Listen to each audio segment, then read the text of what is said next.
Now we will move ahead to our last session of today. Please join me in welcoming Mr. Khurram Ali Mehran, the Director of Media and Public Relations at the Pakistan Telecommunication Authority (PTA). He will be joining us in person to discuss myths, disinformation, and regulation of social media with extensive experience in journalism and media regulation. Mr. Mehran has led significant national campaigns to combat disinformation and promote responsible social media use. Please give a big round of applause for him.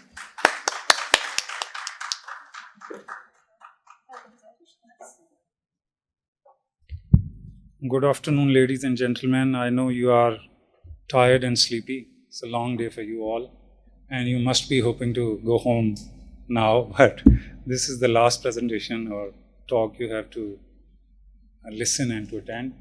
So, first of all, my disclaimer that I'm presenting all these, points and the discussion on in my individual capacity. So I'm not representing my organization for which I work as the spokesperson of Pakistan Telecommunications Authority, which is the social media and telecommunications regulator of in Pakistan. So you all, the media academics, maybe this is of some interest to you because right now the convergence of the media in Pakistan and everywhere in the world has increased the role of the governments and the media and telecommunications or ICT regulators, whatever you call in different countries, in the converged model or in the, hybrid model or in the, specific sense. So likewise, in Pakistan as well, the role of PTA has increased manifold because of the importance and usage of the social media. Hence, this talk and the discussion about how this organization is formed and what is the role of this organization and how those roles are being performed. Basically, it would be mostly based on the text and then some legal instruments which might be of not very interest to you, but still they are relevant because to understand how the social media is being regulated in Pakistan, we need to understand the overall framework of the, regulatory framework in Pakistan. So this is just the sequence of the presentation. We'll go through quickly that why this organization was established and how, it was the concept of deregulation happening in Pakistan in 1996. The new law was passed by the parliament. That was, mind you, before the establishment of the PAMRA, which is the media regulatory body in Pakistan. This was the first telecommunication regulatory body in Pakistan. And so under this act, this is how it works. It works under the Ministry of Information and Technology. And the administrative control of the PTA is with the Prime Minister's Cabinet Division, which works under the Prime Minister of Pakistan. It is simple, 3 members authority. The one is the chairman and the other is the member finance and the member technical or enforcement. This is like the tax collection body of the telecommunication and ICT sector in Pakistan. So these are the major functions of the PTA. Mainly, it is responsible for issuing the new licenses to the private operators in Pakistan. Private operators of the internet, telecommunications, and all converged services. You see these days the cable services and the internet services. So major function is to issue the licenses and then regulate the sector. I'll just go through quickly so we don't spend more time on these slides. These are the main responsibilities of my organization, PTA. So this is the main theme of today's presentation. Government or the parliament actually, through the government, passed a new act in 2016, if you all remember. That's called the Prevention of Electronic Crimes Act, PECA 2016. There was a lot of hue and cry on that new law there was a debate and the criticism from the civil society as well. So basically, that law empowers the regulatory body, PTA, to regulate the social media content in Pakistan. You see the limiting the access to different content, and then the blocking of the URLs, the different websites. That all currently is happening under this, particularly the 37 clause of the PECA Act 2016.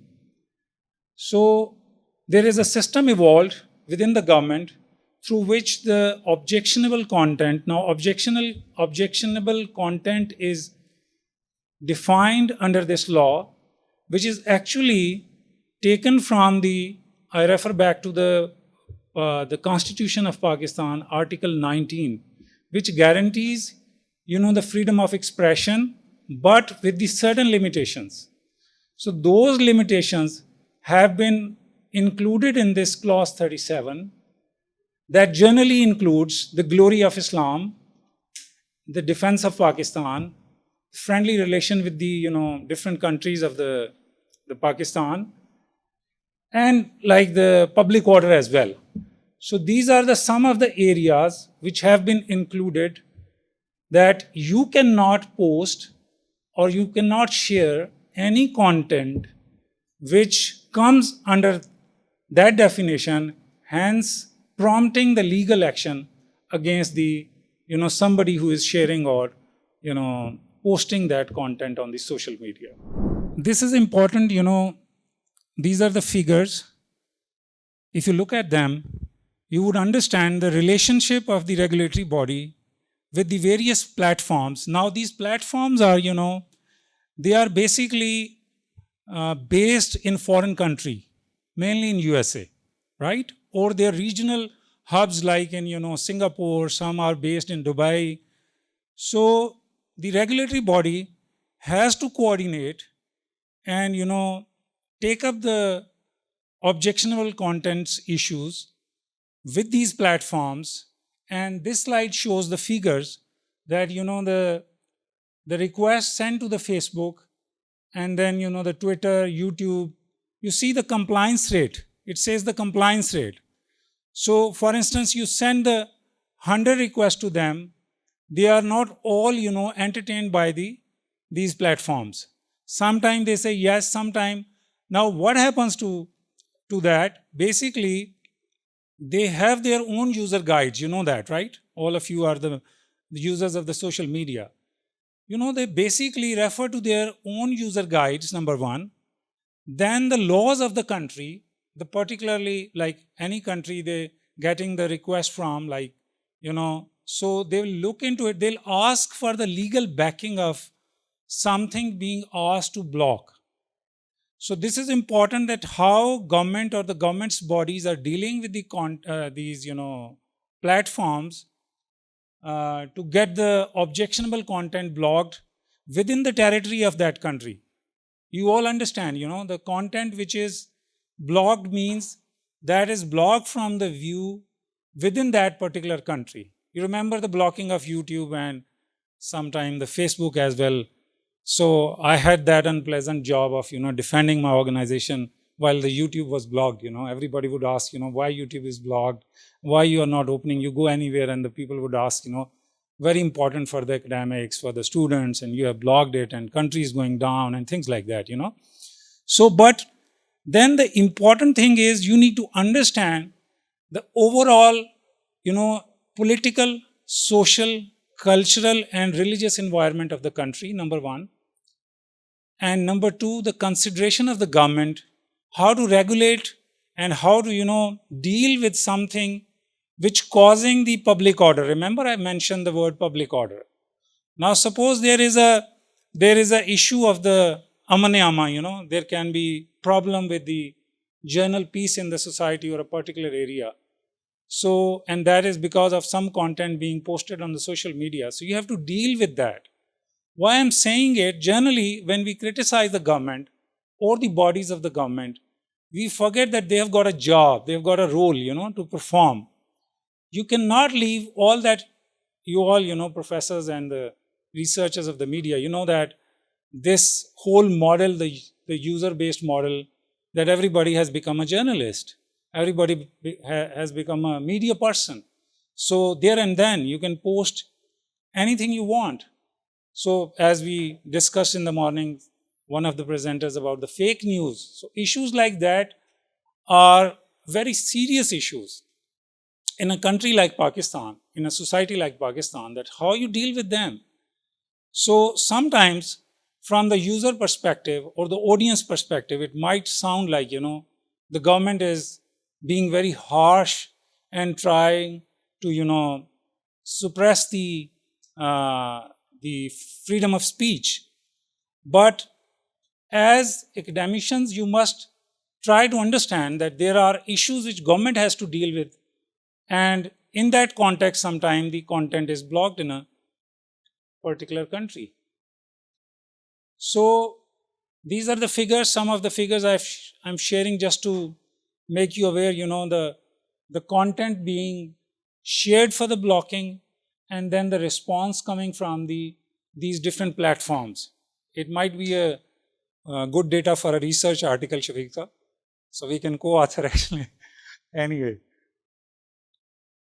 So see this, we have a mechanism of consumer complaints where consumers can register their complaints about a particular content, which may include, the glory of Islam or any content which is about the religion.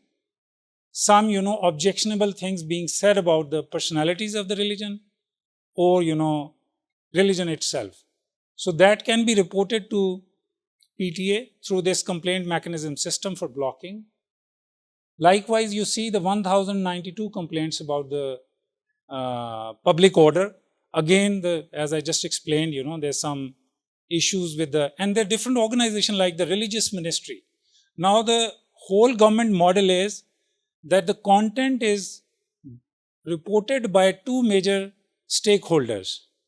Number one is the public through different, complaint reporting mechanisms. And secondly, different organizations like the Ministry of Religious Affairs. They come up with some, some complaints that, this information is false, misleading, and aimed at, creating some discomfort within the certain groups of the society. So they report, and then those complaints are also included for the blocking. So these, see the third category, against integrity, security, or defense of Pakistan. Now somebody is sitting, and trying to share some content which is against the, integrity of the country. Again, these are, I understand, these are somehow very troubling words, or if you go into the definition, their discussion, how you define it and who defines them. I understand that. But, again, the simple answer to that question which might come to your mind is that, whosoever has the charge of defining that, of course, they ought to define them, right? And the users are not to define, they only have the option of, like in terms of channels, you just switch off something which you don't like. So, but here you have so much of choice, and if you don't want to see a content, you just leave it and don't watch it. Now see the against decency or morality. This also includes some, now the complaints have been reduced, because if you have heard that pornography is actively being blocked in Pakistan, and it was a major concern some time ago, and the Supreme Court of Pakistan also directed the regulatory authorities to block the objectionable content, particularly the pornographic content. So it is being actively blocked. So that is, these are also some of these, like the cyber stalking is one of the crime which has been defined in the act I mentioned, the PECA 2016. There are various crimes like the defamation, and you try to do some harm to somebody's personality, try to, किसी को बदनाम करने के लिए. So those are also included as the offenses in the PECA 2016. Child abuse, some videos about the, child abuse, offenses against modesty of a natural person and minor. So these are some of the complaints. Now under the law, the role of the regulatory body is to just block the content, right? And then the next step could be, like you might also be having some complaint at some point in time about something like your fake account being made on Facebook or somewhere, Twitter handles. So what you do, you report that content either to the platform itself, or you come to the regulatory body and they intervene to get that content blocked.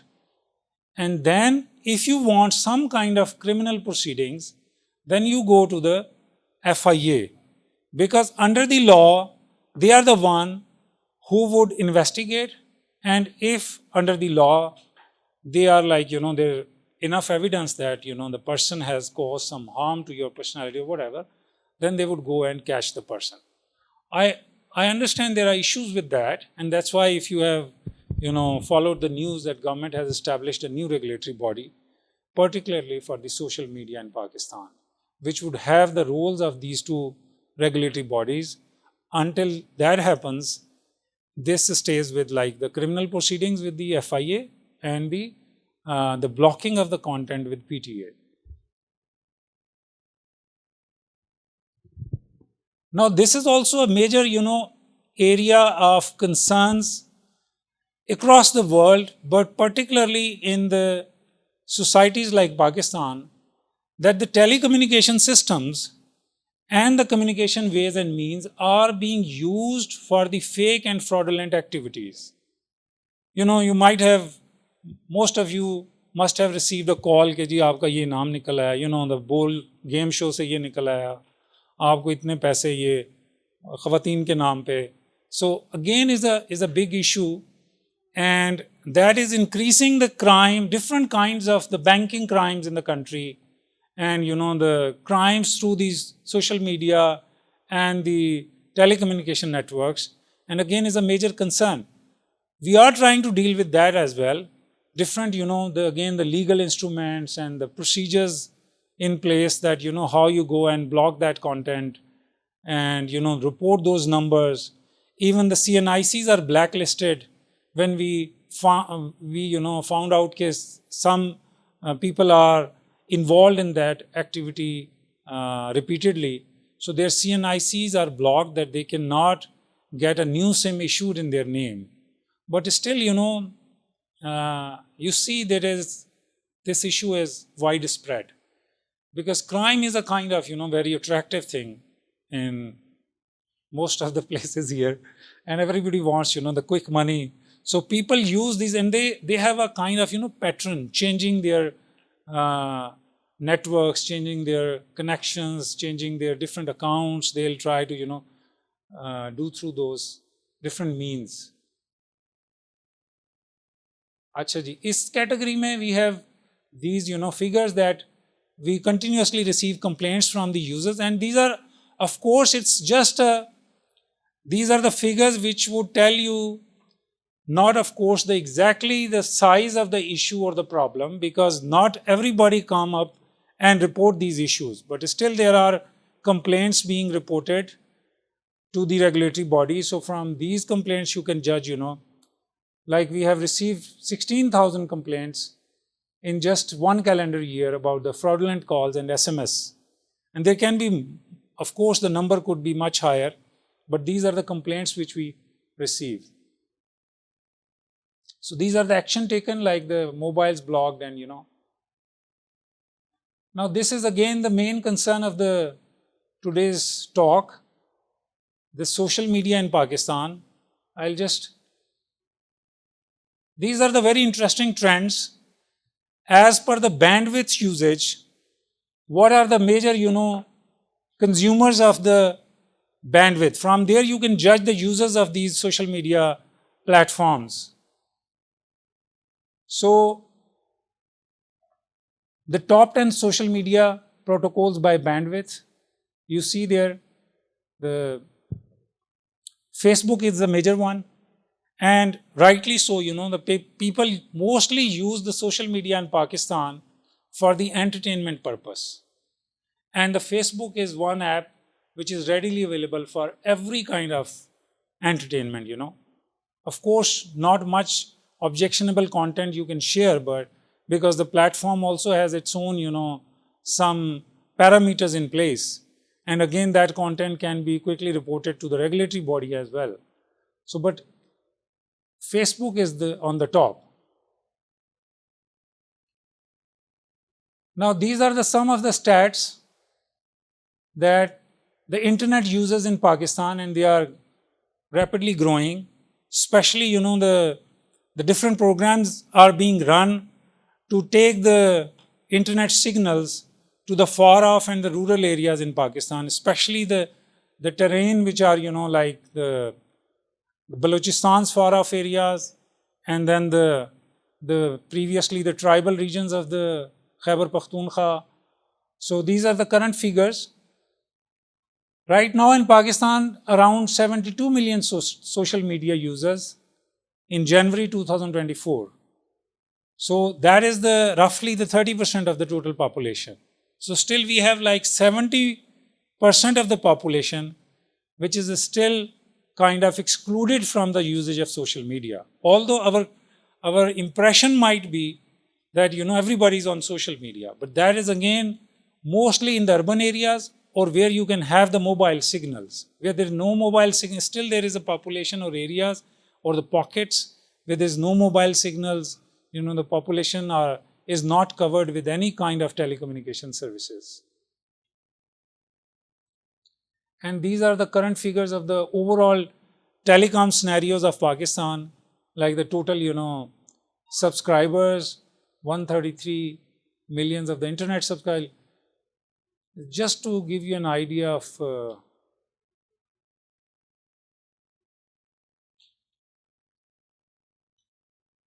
so now the second part of the presentation, which is misinformation and disinformation.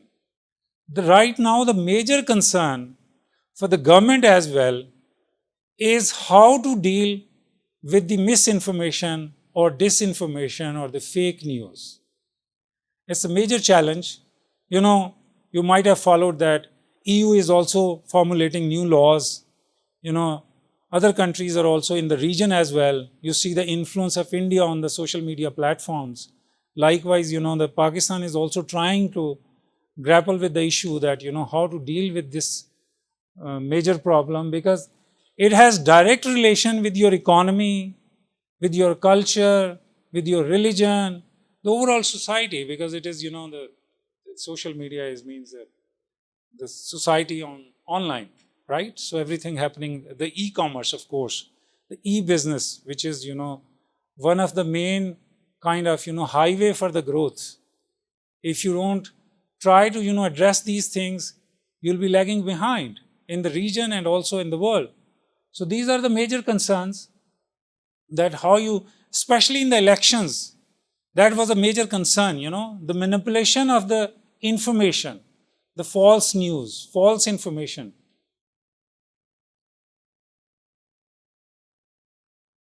So some of the issues I've just highlighted here, that, you might have seen the campaigns against the organizations at times trying to, malign them or trying to target them, trying to hit them.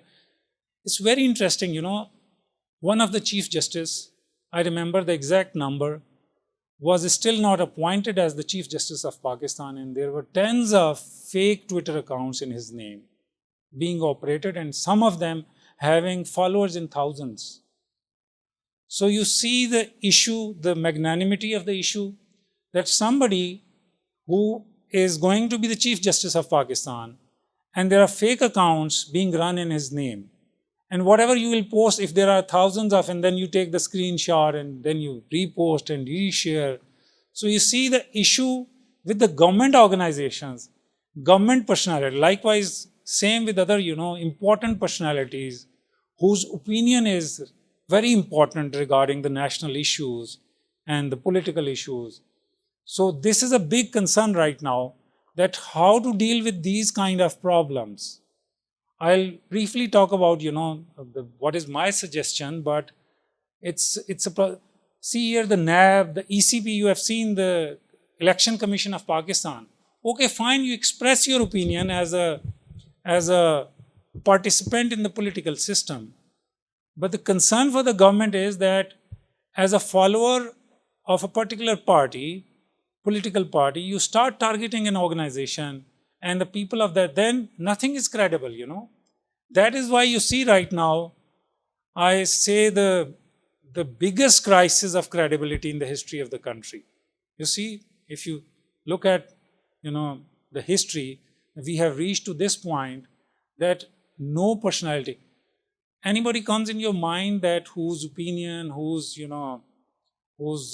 statement in the government or outside the government is credible for you, I think there would be hardly any. See, the crisis of the credibility. Crisis is so big that, even the credible information with the solid figures would not be believed by the audience, because that is so widespread through the social media and through, these kind of, even the mainstream media, I would say, has also contributed a lot. And it's my personal opinion that I'm against the deregulation of this kind of mainstream media in Pakistan. It would have not happened like that. You don't give any ethics, any charter to them, and they start operating like, everything is free and that's why you are here now.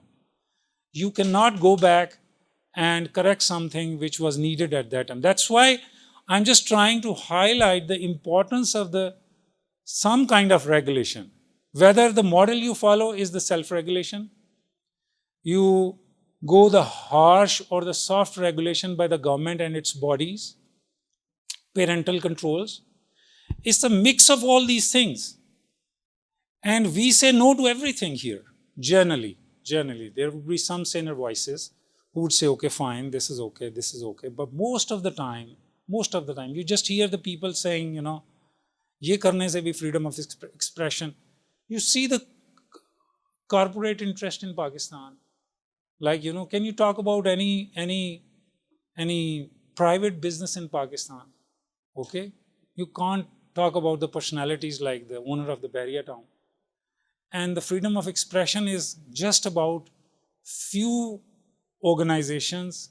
I'm not trying to defend anything. I'm just trying to put across the government's perspective. I can then later take question about if you have, on that and your own opinion. That is welcome. But what I'm trying to say, as a scholar of the media, we must understand the other side of the table as well. Okay, it's like I'm in the business of PR. The journalist or media person would always like you as PR guy to understand them, and they would never try to understand your job. I remember asking a question to the I'm sorry, I know it's not of the academic talk that I'm going giving some kind of such examples, but I just want to quote that I asked the public relation officer of the governor of the Massachusetts that how you deal with the media persons when you are performing the job of a media person, the PR guy. He said, actually, the good thing is those media persons understand my job and I understand their job. So we understand each other's job and it's quite easy. So this simple question explains the point that, we need to understand the point of view of the government as well, so that we understand the whole issue. Otherwise, coming from just one perspective and not contextualizing it, we would not be able to understand the whole issue. So these are some of the challenges I have listed down here. Now this is very important. Just see the first point that, we heard about the global south and, the challenges, at the receiving end. I remember the Diya Kashan Thassu Saab fondly talking about in London University. So I'm one of the students. So he would always talk about the global south. Now the global south is also playing in this, social media issue, that all these major, rather almost all, these platforms are based in the West. So you don't have any control on their content, on their working, on whatever you want them to understand as your perspective, as your issue. Okay, fine, you have religious issues in your country, you want to regulate the issue, the content, fine. But we don't understand this because it's not a major concern for us, hearing these things from the social media platform, because they are foreign based. They don't have that kind of sensitization of the issue which you might have as, living in a particular country. Then the second could be the encrypted traffic. So the traffic is layered, the internet traffic, you understand, right? So that is also a kind of one of the issue dealing with this, but more sort of technical issue, that how you deal, how you filter out the content, how you take away the bad content out of the, major content. So then the community standards. You see, again, the largely divided society, and every community thinks their opinion is correct, and the lack of intolerance. So that all, comes up on the social media. You see everything, you imitate yourself. The people try to, even more than that, because it is anonymous. It's, you can make as many as fake accounts.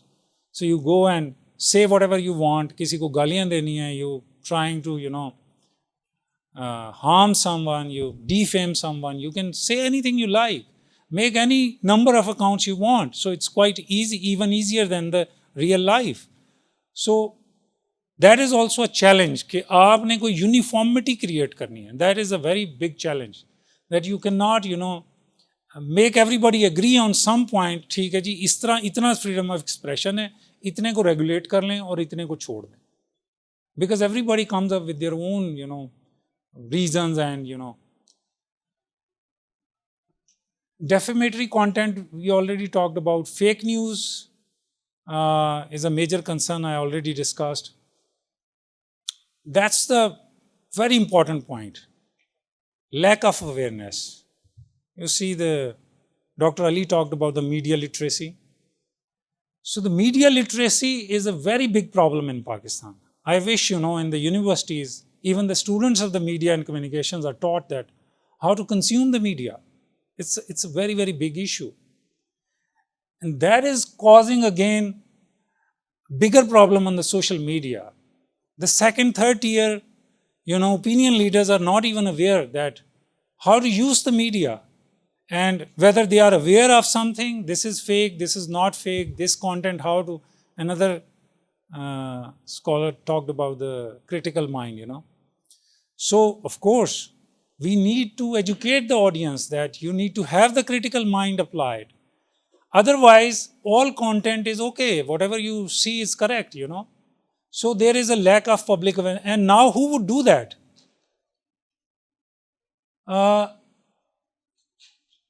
I've suggested some, the part of it has to be done by the governments and the regulatory body. If you just go and follow the page of PTA on the social media, you would see that a lot of the awareness campaign being run by my department just to educate the users that how they can protect their personal and private information on the social media, which is very important.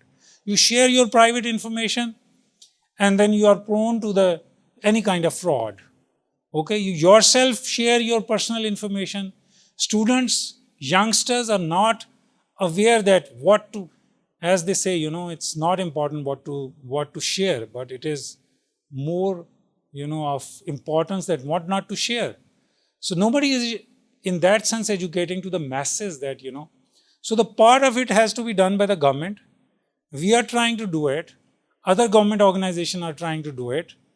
But again, the major part is on the kind of, individuals, the private organization, the media departments, the overall the society, all the people with the Assalamu alaikum. I'm Nurullah Nasir from UMT. And like you just said, that you're slightly against the deregulation of the channels and the media because the ethical values and concerns are all put at stake.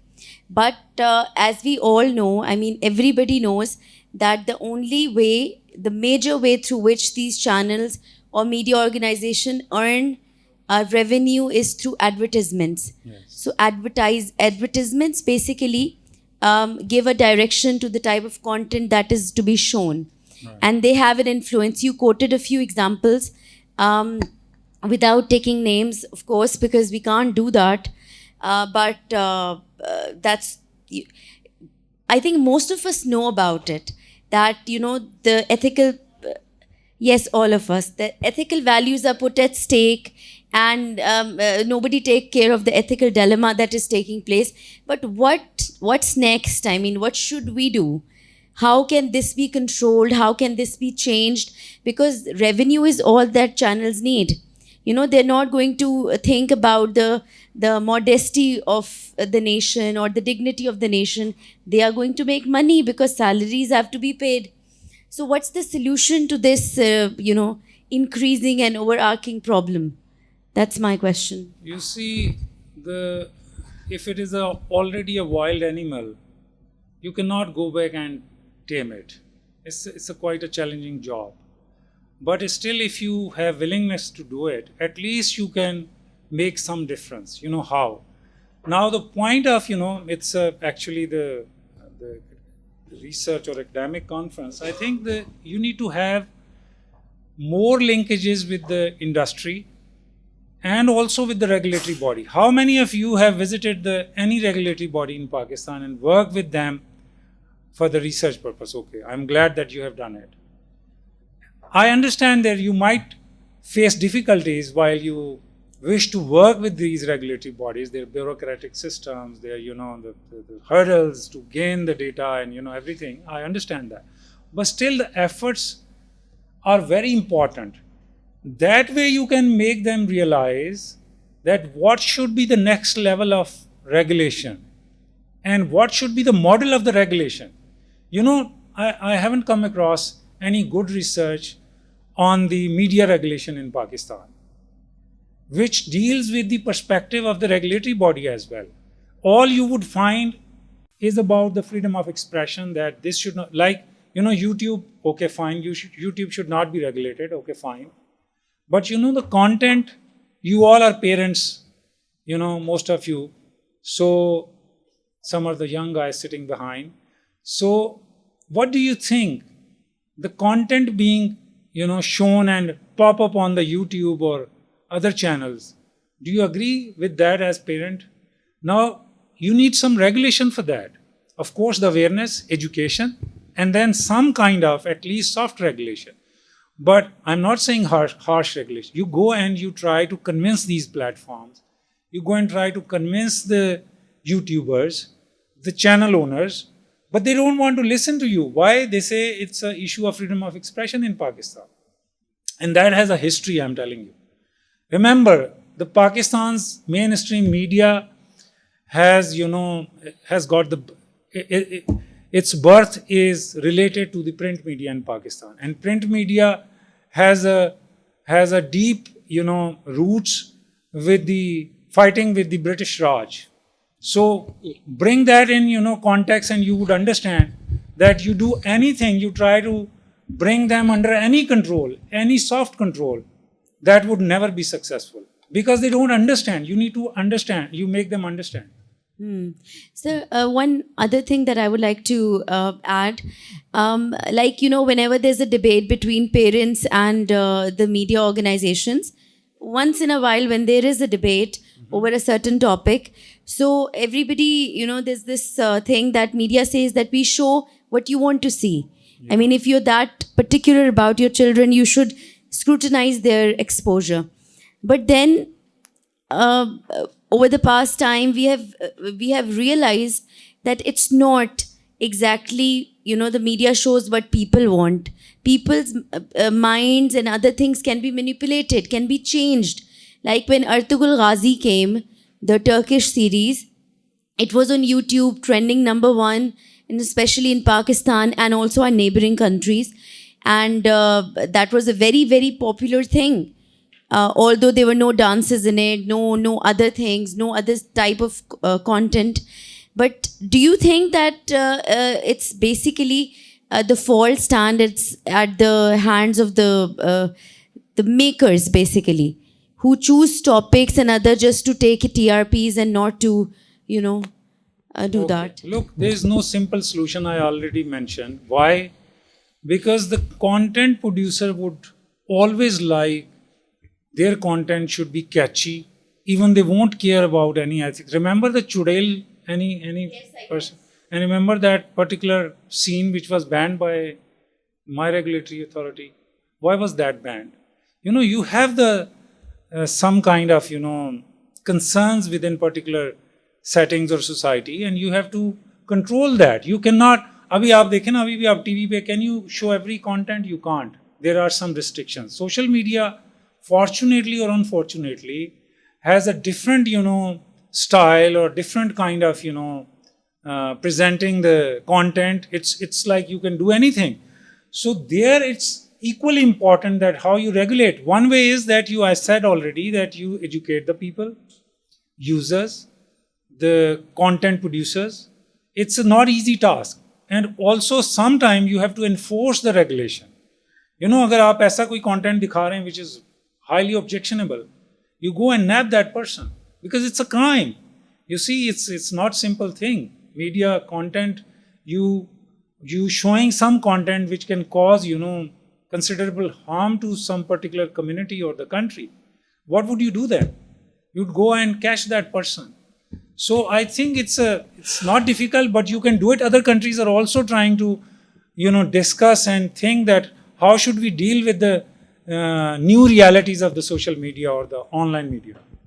Okay, sir. I have two.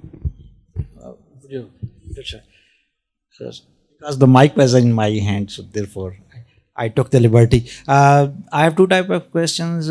One is being as a journalist, and one is being as an academician. And being as a journalist, my question is fake news, misinformation, disinformation. We can find it everywhere on all social media platforms. Why only Twitter or X has been banned, not the others? Being a journalist. And being an academic, I have a question. Beyond my pay grade. As we say in government, it's beyond my pay grade. Yeah, I know. That's why I tried to fix you, because in our private conversation, you can... as audience, you can make your own judgment, why exactly. it's banned.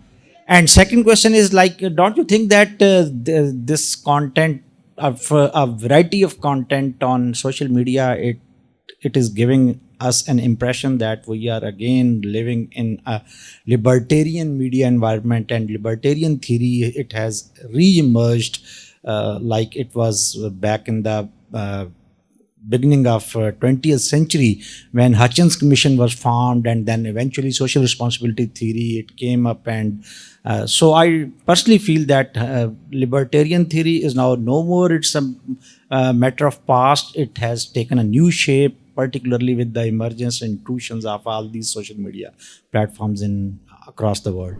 Sir, according to your statistics, 29% Pakistanis are using social media, right? And out of 29, 50% means 15% are basically using Facebook. Then the second one was Instagram. The second one was your WhatsApp, then Instagram, then snack video, then it was Twitter. Almost 3 to 4%. Like, despite of having all these rules, regulations, and authorities, bodies, people working for these fake news and all those, still we are banning this Twitter. Actually, like there was 19th April 2024 when I last tweeted on Twitter. And later on, I left with no choice. Even Ishaq Dar was last time. We asked Ishaq Dar. He said, "मैं PTCL use करता हूँ, tweet कर लेता हूँ." I mean, we left with no choice even. Yeah. Actually, I think the Twitter is more political. The other examples you quoted are not like Instagram. How much political content those all young guys must be on Twitter, but Insta, but not on Twitter. क्यों जी आप में से सारे लोग जो student हैं, are you on Twitter as well? कितने लोग ट्विटर पे हैं? 2 लोगों ने, 3 ने, आप आगे वाले नहीं, आप तो सीनियर प्रोफेसर हैं ना. और उस पे इंस्टा पे कितने लोग हैं? तादाद मेरे ख्याल से ज़्यादा होनी चाहिए इंस्टा पे. सो दैट इज़ अंडरस्टैंडेबल कि उस पर एंटरटेनमेंट का कंटेंट है. इंस्टा को बैन करने की या ब्लॉक करने की there is no apparent reason. Twitter की रीज़न आपको समझनी चाहिए कि what it was doing, what content was being shared on it. आपका भी ट्विटर यही question? No, sir. I'm not here to No, unblock sir. the Twitter. No, sir. Actually, I want to know from your side, because you're representing government, and you said that there are certain pornographic content, which I've also heard that for that reason the X has been banned. Okay, I do agree with that, because these contents can never be blocked, but the X was responsible for that, and it has been stopped. But a consent has been, developed, that to ban freedom of expression of a certain political party. This action has been taken by the government. There is the other version. I want to ask from you, as you said that you are from the PR department, and obviously the main purpose of the PR is the image building of the organization.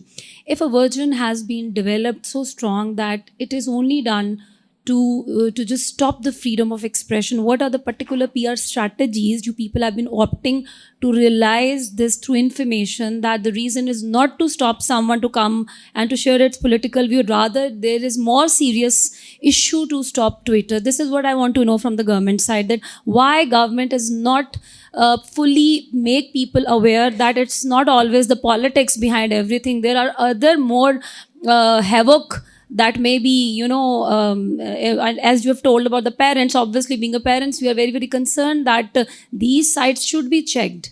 But why government that has got so much resources for their image building, for their public relationing, for the dissemination of information, is not fully capable to realize the people that it's more serious instead of to be into this political, debate? I mean, first of all, I'm not working in PR department, but from my own experience, I can, see in countries like Pakistan, defending anything which is banned or making some positive image out of it is very difficult, and you can't do it. The only way is, and we have studied that in journalism as well, or mass communication, that you go to the audience, you go to the public in a proper democratic political system. You try to engage yourself as a government with the audience, with the public, with the voters or whatever political actors. Without that, you cannot, that, if there is no proper information, there will be rumors spreading everywhere, right? So but the inherent issue with the governments in our third world countries is that governments try to hide things, and they don't try to open up. It's a general issue across the region, you will find, in other countries as well, but particularly in our region, it's more serious, that they don't try to come up with the openness or with the, they try to explain the public or people. They always try to, hide behind different things. So of course, there are people who suggest them not to do that. But then, it's when you work for an organization, for instance, you work for the Lahore College, and you are given assignment of being silent on something, what would you do? You are paid for that. So we can have more discussion on it. I understand that, again, there can be next point that, we are paid out of public money, so you might not be. So my role would be different because I'm responsible to the public as well. So the debate can go on. Thank you so much, Mr. Khurram Ali Mehran, for joining us in person and delivering this enlightening session. Now, I would like to officially end this ceremony. I pay my gratitude to all of you for joining us and for your active participation and making this day a great success. I'm sure you had as much fun in attending this first day of ICA Regional Hub 2024 as much as I loved moderating it. So this day has officially come to an end. We will meet again tomorrow at 9 a.m. I encourage you all to be please on time so we can start our day without any delay. Thank you so much.